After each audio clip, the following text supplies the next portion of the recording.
Yes, this is the easiest way to fix the elastic waistband of a sweatshirt or a pants.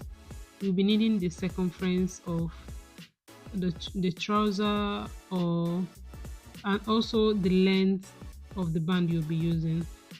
When you must have sewn the open edge, you notch the center of your fabric.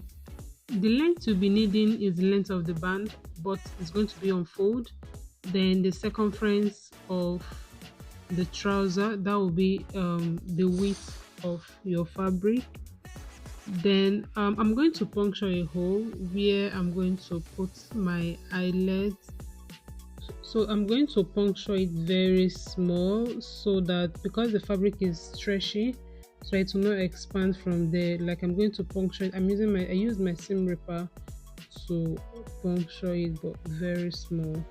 So I'm going to put my eyelet with the cover, but if the fabric is extremely stretchy, I'll be adding a paper or something like a collar stay, stiffen that part so that the eyelet won't fall off maybe later on as time goes on. So I'm done with fixing the eyelet.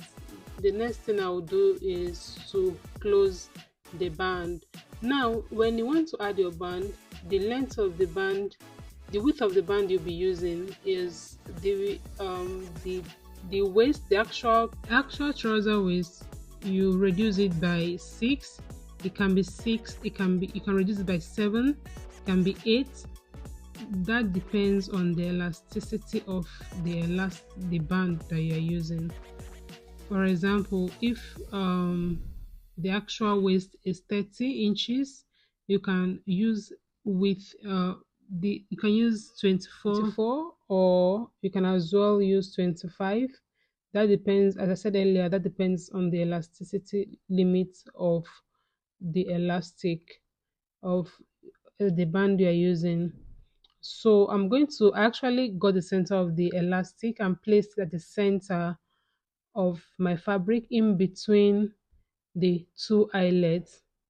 Then the part where I stitched the band will be placed on the sewing allowance. Now the next thing I need to do is to run stitch on the band. I'm running the first stitch. You can as well, the elastic you have inside, you can divide it into 4 and make sure that you partition them to be equal, so that when you are dragging it, the elastic will not go to one side and draw the fabric, so equal on each side. You can as well share it as more than 4 or whatever number you can share it and you can work with. Then you pin them.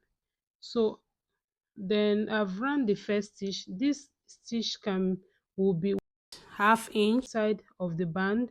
The next thing I will do now is to add my rope.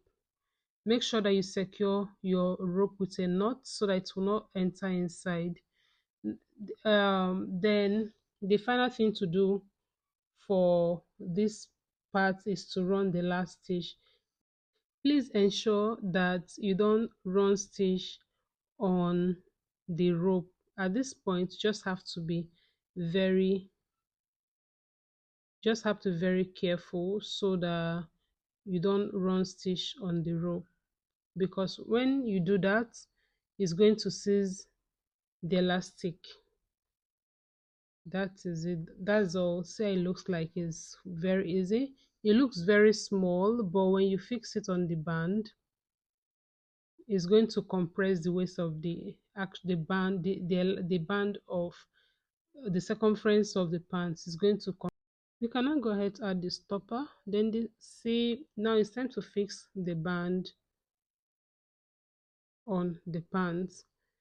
The center, the one that has the eyelet, the position where the eyelet is, where we notched the very first time, placed at the front. Then where you have the sewing allowance will be placed at the back.